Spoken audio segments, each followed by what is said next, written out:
So I don't believe that Joao Felix should become a permanent transfer for FC Barcelona. And the reason why I am saying this, it is because of a multitude of things, and I am going to be explaining this in the video. So look, Barcelona do press very well. They're considered to be one of the best pressers in La Liga. They're in second place when it comes to passes allowed per defensive action with a total of 9.55. In terms of gegenpressing intensity, Barcelona is in first place. They're also in first place when it comes to gegenpressing efficiency. And the reason why I am pointing out these stats from Barcelona is because Barcelona always want to keep the opponents out of shape, meaning Barcelona want to recoup the ball as fast as possible, because once the opposition loses the ball by Barcelona go immediately on to attack, and most of the time the opponent is in a bad defensive shape. This is the reason why Gavi was placed on the left wing position to win the ball as fast as possible, and then our outlet on the right side was Dembélé. It was one of the biggest reasons why Barcelona were so successful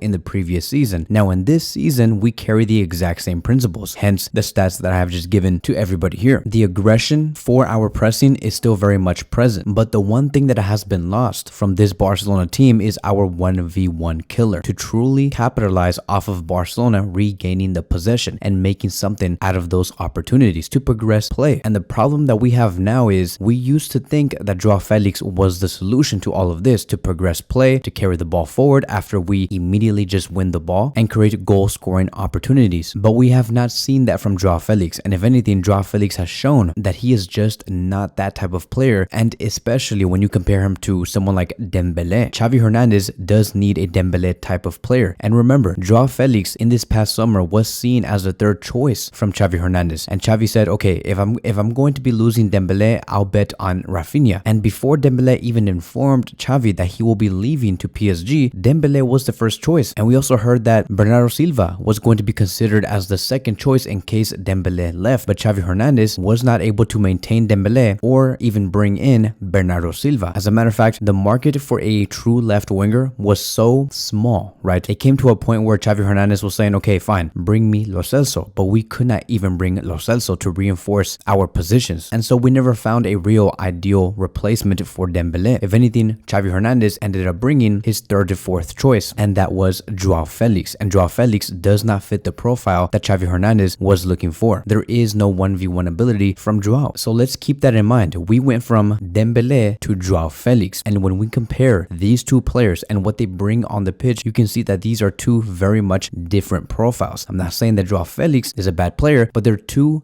different profiles. There's a difference. Look at how much Joao Felix lacks in expected assist, or how much he lacks in expected offensive value attacks, or how much he lacks in expected threats during his carries. He lacks a lot of those type of abilities. And if you look at Dembélé just surpasses Joao Felix in terms of those type of qualities on the pitch. He is extremely good in expected assist, extremely good in expected threats throughout his carries, and very good in the expected offensive valued attacks. And if you guys are wondering what XOVA means, it basically means that how much value do you bring in every offensive attack that the team does on the pitch. Again, and you can see here, Dembélé is really good at providing value during the attack, while Joao Felix is not so great. So the difference between the two players is clear, and that is Dembélé being much better in 1v1 abilities. Let's look further in the comparison between Dembélé and Joao Felix. Dembélé's expected threat is 3.42. Joao Felix is 1.48. Dembélé doubles his threat over Joao Felix. Let's look at the expected threat from passes. Again, you can see Dembélé doubles Joao Felix. The expected threat from carries, once again, Dembélé triples Joao Felix. Now, if we look here, and this is going to be the most important thing, if we look at the 1-2s opened, it basically means when that player opens up himself to create a 1-2. Like, let's say, for example, Dembélé gets into a specific area to join Lewandowski because Lewandowski needs help, and Dembélé supports the player and creates a 1-2 with Lewandowski, right? You put yourself in a supporting area for the player. The 1-2s closed basically means you finding that supporting player and you pass it to that player to receive it right back. That is going to be the main difference between these two qualities. Dembélé really lacks in making himself available for the other players to support the player during an attacking play. That is why you see him at a 5.00, while you have Joao Felix at a 7.00. Joao Felix is actually much better compared to Dembélé when it comes to opening up himself in spaces where he can support the player that has the ball to create a 1-2. That is why many do say Joao Felix is a second striker or an attacking midfielder, is because he knows how to support, he knows how to arrive in certain spaces to again create the 1-2s. Dembélé is not so great. Now, in terms of when twos closed, right, having the ball, looking for the available player to support you just to receive it right back, Dembele is once again a monster over Joao Felix. Dembele really knows how to find the available player and the open player just for that available player to pass it back to Dembele. Joao Felix is not so good at that. And again, that is why I say we see Felix combining with Balde and with other players because he's really good at that. He knows how to support Balde. He knows how to support Lewandowski, but he's not so great at finding the supporting players. So knowing that Joao Felix is only a supporting player, right, being able to put himself in positions to make himself open, what Xavi actually needs is a player that can start the attack and find the supporting player. That is what Dembele was, and that is why Xavi Hernandez appreciated Dembele so much, is because he was the protagonist. He was saying, okay, this is going to be the way, this is how we're going to be attacking, and I just need these players here to support me in case I do need them. And I believe that Xavi is destined to search for that type of player in the summer, and that would also mean that Joao Felix should not have continuity at Barcelona. And that is why I do say, based off the informations that we have been receiving, there's no real reason to continue with Joao Felix. It's just a waste of resources. And Felix at the moment, he is in this gray area where his future is very unknown. I don't even think that Atletico Madrid and the president even want Joao Felix. A couple of days ago, this is what the president of Atletico Madrid had to say. Joao Felix is a player who is on loan at Barcelona, and if he doesn't continue there, then he will have to return to us. And if he returns to us, then maybe other teams may be interested in him. So it's a very scary situation for Joao Felix. And this is once again why I'm saying that I just don't think that Felix is the right player to solve Barcelona's problems. I think that he's a great player, but not the profile that Xavi Hernandez is looking for. Remember where we come from in terms of this operation. This is why I did say Felix was always the third to fourth option under Xavi Hernandez, and for a very big reason. Now we know why. So to solve the issue that Barcelona have right now is to have a player that can start attacks, have great 1v1 ability, and have explosive pace. And that is where I do want to introduce three players that I think could solve those problems, which is Rafael Leao, Nico Williams, and Savio. Any one of these three players are more than welcome to join this club. Now I'm going to be separating Leao to Nico Williams and Savio because I think that Leao is much more of a fantasy signing, much more of a unrealistic signing, but it is not impossible. So let's talk about Leao first. So far in 21 matches, he has 5 goals and 5 assists. When it comes to his chances created and how good he's becoming when it comes to this aspect of the game, his level is rising season after season. He had a great season in the 2019-2020 season, then went on a dip in form on the next season. But since then, since that dip, he has only been getting better and better in terms of chances created. If we look at his polar chart and how it does compare to Dembele, you can see that they're very much similar, which I really do like. As we go to the progression stats, again, very similar to Dembele. The expected threat is almost the same. The expected threat from passes is again almost the same. The 1-2s open and the 1-2 close are very much similar. The only problem that I do see with Rafael Leao is that he is going to be costing 90 million euros, a figure that I don't think Barcelona can go through. Now, we never know. We're not the accountants of Barcelona. We don't know what Barcelona in the future could afford in the summer. Who knows if the Super League is going to be taken into effect by that time. All we know is that 90 million euros is almost unachievable for Barcelona, which is again the reason why I wanted to separate Leao from the other realistic options. So now I do want to introduce Nico Williams and Savio. Now, a fun fact has emerged onto social media, and they have stated this: the players with the most successful dribbles in La Liga this season is Nico Williams with a total of 50, Savio with a total of 50, and Brian Zaragoza with a total of 50. So they are in the top 3, Nico Williams and Savio. They are very much similar players and in almost the exact same phase of their career. Both players also play in the league where Barcelona plays in, which is La Liga. So they both carry experiences in La Liga, which is going to be helping Barcelona. Nico Williams is worth 50 million euros according to the transfer market. And yes, I know that Nico Williams just renewed with Athletic Club, but that is because they wanted to maintain his value. But he is still very much transferable if Nico does want to leave. As for Savio, he is worth 30 million euros and he is currently on loan at Girona from Choice, which is a team from France. Savio has 3 goals and 5 assists in 21 matches. And if you look at the expected threat carries on the smart ranking panel, he ranks in 10. Better than Kubo, better than Riquelme, better than Diaz. But under Vinicius Jr., Rodrigo, Abde, players that we know, right? Lamine Yamal, and Rafinha. So Savio is not too far off from the players that we know today. As for Nico Williams, he has 4 goals and 8 assists in 17 matches. And if we look at his polar chart and we compare it to Dembele, it is once again almost the same thing. Now, let's look at the expected assists and the expected threats. They're a little bit lower compared to Dembele. Even the expected offensive value, attacking plays, he's still a little bit lower compared to Dembele. Dembele, but very much superior in terms of successful crosses and successful dribbles. Now, this is very important because I want us to all understand what type of player Nico Williams is. He's not an exact solution or replacement for Dembele. He's very much closer to Dembele than Joao Felix, but he's not the exact replacement. If we do look at his successful crosses, he's really good. He's in 4th place, right underneath Lamine Yamal, and we all know how accurate Lamine Yamal is in terms of crosses, so he's in that category. But the expected threats from his carries is really low. He's in 27th place in La Liga, and that is something that I want all of us to know about Nico Williams. Even though he is one of the most successful dribblers, it does not mean that all of his dribbles are extreme threat to the attack. Sometimes he just dribbles for the sake of progressing from deep areas, and that's basically it. But most of those dribbles don't go into attacking opportunities. That is why he is so low in expected threats from his carries. Now, lucky for us, if Barcelona go for Nico, he's still only 22 years old, and that is why I find no problem with him not being as effective or as consistent as someone like Dembele when it comes to carrying the ball forward and creating attacking opportunities. It is because he is simply just so young and he can grow at Barcelona. He's still very good when it comes to successful crosses and successful dribbles, but he can definitely improve on the expected threats from his carries. So that is what I believe should be Barcelona's game plan moving forward, is to reject Joao Felix, have him, yes, complete this loan that he is in, but as soon as this loan is over, send him back to Atletico Madrid, not waste the resources, not waste the amount of money that you could pay for him if he were to ever become a mandatory or purchase option, and just use those funds for a better player and a player that resembles someone like Dembele, which is either Savio, Nico Williams, or Rafael Leao. Let me know in the comment sections below, what do you think should be Barcelona's game plan? Do you see this game plan that I have just put out the perfect game plan, or do you see somebody else coming in to replace Joao Felix? You want Joao Felix to stay at the club. Thank you guys so much for watching it, and I will see you guys in the next one.